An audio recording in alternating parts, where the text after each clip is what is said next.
Welcome, welcome, welcome. Today we have episode 3 of Tall's Corner with your boy Tall Yoda. And we have a very, very special guest here today. Let me give her a proper introduction because you guys need to hear exactly who she is and what she represents. Today's guest has built one of the Bay Area's most recognizable entertainment brands, as well as on the West Coast as a whole. As the CEO of Dluxxe Models and Dluxxe Dancers, she's created opportunities for women while building a business from the ground up. Today, we're talking about leadership, business, dance, and what it really takes to be a woman in entertainment. Welcome today to Tall's Corner, Piyay. Hello, everyone. How are you guys? Hey, it's a pleasure to have you here today. Thank you for coming through. So I want to start it off with a, basic question.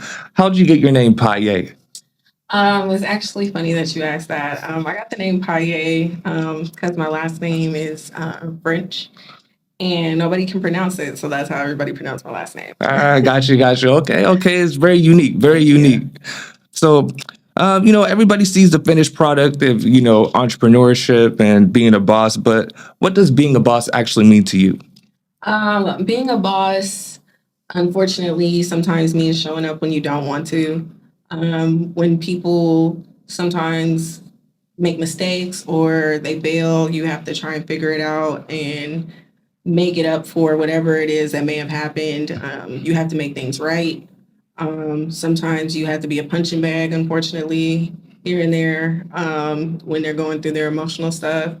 Being a boss also is making sure that regardless of what's going on in your life, you still make sure you're growing and your team is growing with you initially.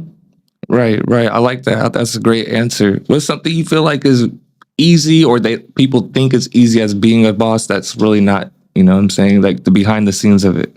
I think people think that because I have my issue, I feel like with women sometimes in this industry is that they will be like, oh, I don't have a babysitter. Oh, my hair's not done. Oh, my nails aren't done. Oh, I don't have this. I'm not going to show up.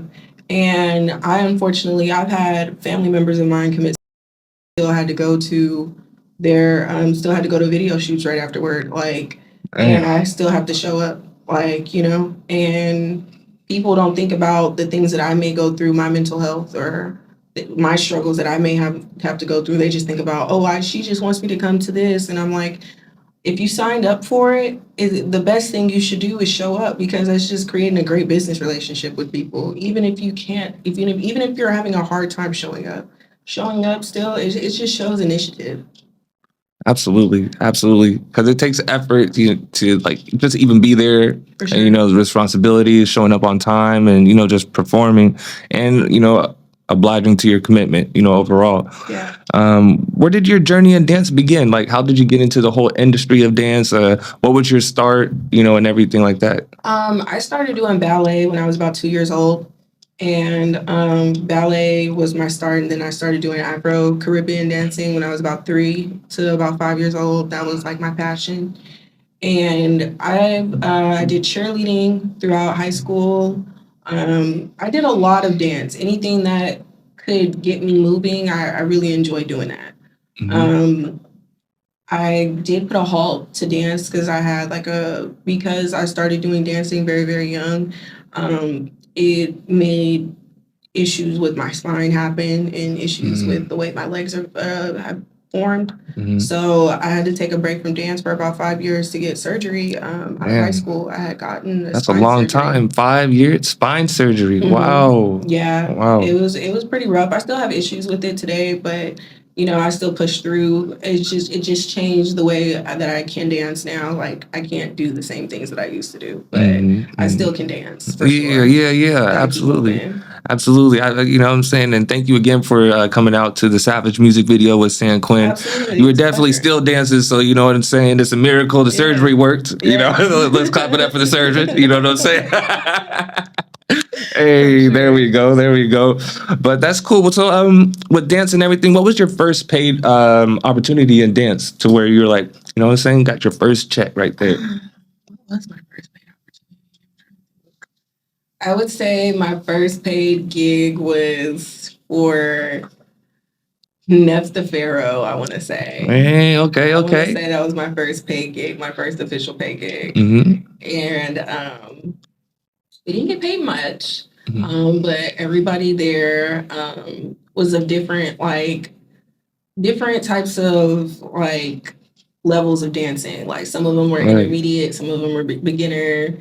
And that was like kind of like my first video, like after the surgery. That was the first, I would say my second video that I was in after the surgery. Dang, so that's post surgery. That's right. Yeah. Okay, And, okay, you know, I okay. still was moving. You can't really tell anything. And I met a lot of women that day. And, you know, it was just kind of like a positive push from the industry to like kind of keep going, you know, because it was, I felt like, you know, my first music video, it was unpaid because I really didn't know what I was doing.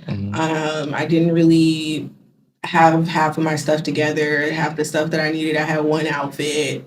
And like, you know, like, not the one outfit I had though. one outfit. Oh man, the shoes weren't up to par. Like I just, you know, it wasn't great. And now that I look back at it, I shouldn't have been paid for it. Like, you know, so, you know that's honesty. You know what I'm saying? yeah, like, Accountability. You know what I'm for saying? sure. Like I was a noob, so like you know, I didn't know what to do, and the girls, like I'm not gonna lie, the girls weren't kind to me like at all. And it really like made me feel like, you know, because I remember everybody had like I had lotion on, everybody getting body oil on. And I'm like, oh. I'm like, okay, well, I didn't bring that. Yeah. And like, you know, I asked the girls, I'm like, hey, can I use some too? So we can all shine, you know? She was like, you didn't bring some? Like you can't bring your own? Dang. I'm like, damn. Stingy with the baby oil? Like, you know, it was really nasty. It was mean, and like, you know, they made me feel really uncomfortable about certain things about myself that I really didn't think was an issue. And that it really made me not want to do videos like after that. And then I can was see glad why. I did the Neff the Pharaoh video because it kind of changed my perspective and just let me know like, hey, it wasn't you. You just weren't really prepared. Like right. You know, it's just a matter of being prepared.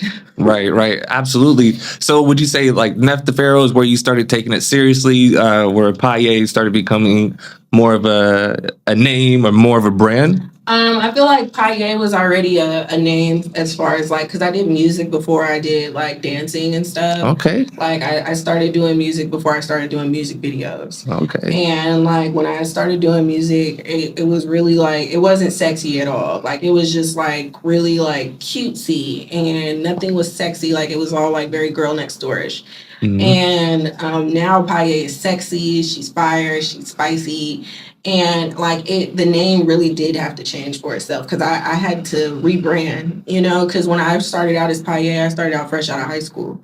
So like my dad technically was kind of like my manager at the time, and he wasn't having that. Like he wasn't having me like shaking my ass or doing none of that. Like he wasn't going for it. W dad. I couldn't even really cuss in my music. So like, you know, it was just like one of those things where I try to create a name for myself before then. I feel like Dluxxe really kind of was birthed then. Like that was when Dluxxe was born. When you just took the reins and took everything of your own control type of thing, huh? Yeah, I initially had met like some nice people along the way. It was some OGs that was just like, you know, I need some girls for a private party. And, you know, I was like, okay. And I had a couple friends that I met from the music video. I was like, do you guys want to come use this private party? And we went and we made our money. And, you know, that was where Dluxxe was born. Dluxxe started out as private parties. Like we started doing private parties. And it wasn't nothing like sexual or anything like that. It was just a lot of fun. Like we did like shows and like specific shows like water shows and stuff like that. Like if you got a pool, we're gonna get in it. Like stuff like that. Like, you know, we had fun. It was more so fun than anything. You know, we brought a whole different ambiance to the party for sure. Yeah, because you definitely need that when you're throwing a party. You definitely need vibes, you know what I'm saying? Otherwise, everybody just looking at their phones or It's boring. You know what I You mean? don't have to get naked. Like, if you don't want to get Yeah. naked, you don't have to get naked. Yeah. I prefer people wear multiple layers of clothing when they're dancing. Like, I don't want to see that. So it's like, I know the guys want to see that, but it's just like, leave some things to the imagination. Nothing wrong with that. Nothing wrong with that at all. That's cool. That's cool. Well, as a CEO of Dluxxe and everything like that, so we just got through the birth of how it kind of started right there and how you took the reins of, the control of your own business. What are some of the hardships and lessons that you learned early on in creating, managing different models and dancers at the same time? Oh my gosh, I have so many hardships, but I'm going to break them down into like maybe about 4 or 5 of them for you. Okay. I feel like this industry is very freaking cutthroat. It's mean, it's nasty, it'll chew you up and spit you out if you don't have the right people around you. Absolutely. And that's like a huge reason of why I created Dluxxe. I got sick of seeing women go out sad, like seriously, because I'm like, for one, a lot of it had to do with men running these things.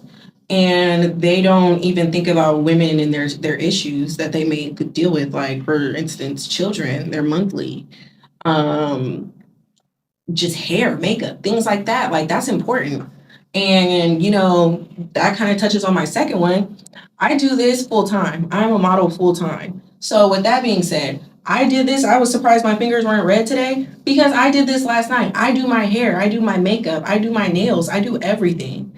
I do not depend on anybody. For one, if I was to depend on somebody to do that, I would be pissed off because nothing would be ready. Because girls that run salons, they love to cancel. And they love to upcharge you for canceling. Like, what's crazy? You cancel on me, you're going to charge me. Right. And then they upcharge you for every little thing. And, as this being my full time, I have to budget things correctly. If I was spending money on nails, hair, and makeup for every single freaking shoot, I would lose all my money just because it's expensive, especially if I'm paying somebody else to do it. Now, I can change my hair, I can change my makeup all the time because I learned how to do it. Like, it took me a long time, but I started doing hair and makeup for music videos when I was in about the 6th grade. So, like, my family had a label, and I would do the girls' hair and makeup, and that's how I learned how to do it. And I looked on YouTube for countless hours. And, I feel like one thing that women don't really want to think about and they don't want to do, like, they want to be a model until it's time to lose some weight.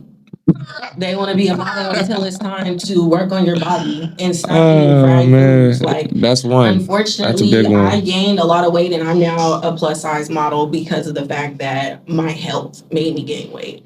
But had it been anything else, like, it's not the way that I eat. I eat very well. I don't even I barely eat meat. I eat very green. I love, for snacks, I eat fruit. I'm not going to have no ice cream. But you know what I mean? Ice cream's great. Don't get me wrong. But there's nothing wrong with ice cream. I'm a model, so I can't eat stuff like that all the time. Yep. And women, sometimes they want to be a model until they realize you cannot go to the fair and eat everything at the fair. You cannot go and have a buffet and eat crab oil all the time.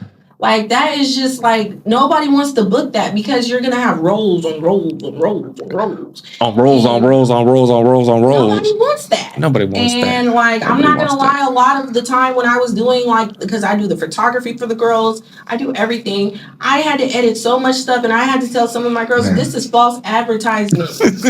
This is false advertisement.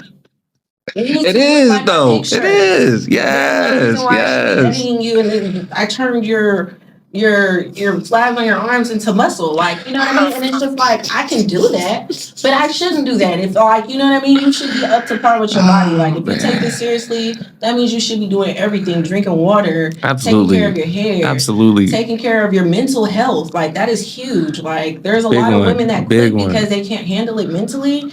And that has to do with a lot of it with putting your mental health first. It's very important. And I feel also a huge issue that we have in this industry, and it's something that's not really talked about, is the fact that they don't like to pay Black models very well, if they want to pay them at all.